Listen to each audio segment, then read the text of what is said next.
क्या, लेकिन अब्दुल हफीज गांधी, मैं आऊंगा आपके पास उपाध्याय जी, दोबारा आऊंगा। आप उपाध्याय जी हैं, मुझे लगता है कि यूपी से ही आप जुड़े होंगे कहीं न कहीं से शायद, आप इसलिए अच्छे से जानते हैं आप यूपी पुलिस को। अब्दुल हफीज गांधी साहब, आपकी पार्टी के नेता भी PIL लेकर के गए थे, क्या आप लोगों की सहानुभूति कई बार ऐसा लगने लगता है कि किसके साथ ज्यादा है, पब्लिक के साथ, रूल ऑफ लॉ के साथ, लॉ एंड ऑर्डर के साथ, या अपराधियों के साथ? देखिए अजय जी, मैं समझता हूं कि हमारी सहानुभूति जो है वो रूल ऑफ लॉ के साथ है, लेकिन उत्तर प्रदेश की पुलिस जो है वो कानून के दायरे में काम नहीं कर रही है। अगर ऐसा नहीं होता तो जो शहीद CO हैं उनका लेटर दबाने की कोशिश नहीं होती। देखिए जो के शर्मा हैं, जो सब इंस्पेक्टर थे, जिन पे इल्ज़ाम है कि उन्होंने मुखबिरी की, वो और उनकी पत्नी भी सुप्रीम कोर्ट गए हुए हैं, और उन्होंने जिस पुलिस में थे उसी पुलिस पे शक जाहिर किया है कि जो है वो पुलिस उनको मार सकती है, क्योंकि जो बाकियों को मार सकती है वो उनको भी मार सकती है।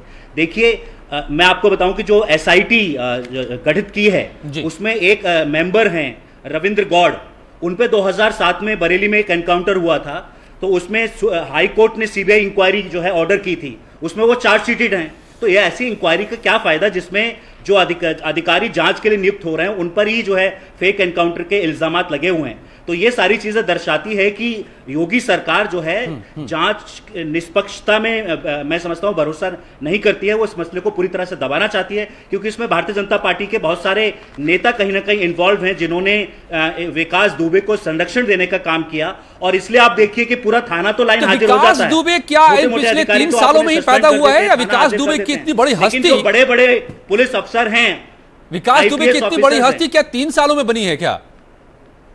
उनके खिलाफ कोई एक्शन नहीं हुआ है अभी तक। नहीं, अब एक बात आप कह रहे हैं कि बीजेपी के नेता का संरक्षण दे रहे थे, तो विकास दुबे 3 सालों में बढ़ा है। हम तो ये कह रहे हैं कि निष्पक्ष जांच होनी चाहिए, जिस पॉलिटिकल पार्टी के लोग भी इन्वॉल्व हों उनका पर्दाफाश होना चाहिए। आप काउंटर करना चाह रहे, एक छोटा सा जवाब ओपी मिश्रा जी, उसके बाद मैं आगे बढ़ूं, बाकी 2 मेहमान उसके पास। अगर इस चीज के हम मांग कर रहे हैं तो कौन सा बुरा कर रहे हैं? नहीं, कोई बिल्कुल नहीं बुरा कर रहे हैं, मैं तो खुद कह रहा हूं। अजय जी, मैं कह रहा हूं कि किसी भी पार्टी, कोई भी पॉलिटिशियन, कोई भी पुलिसमैन, कोई भी IAS अधिकारी अगर इसमें जांच की मांग हो रही है, और जिस SIT पे अजय जी, जिस SIT पे और जुडिशियल कमीशन पे सवाल उठाए जा रहे हैं, आप इतना ये सुप्रीम और जरा एक ये हाई कोर्ट का जजमेंट है, मैं आपको पढ़ रहा हूं, अभी आया है। In this backgrounds learned Additional Advocate General had submitted that in view of the constitution of special investigation team as well as Judicial Commission to inquire into the alleged incident, the present writ petition has lost its efficacy.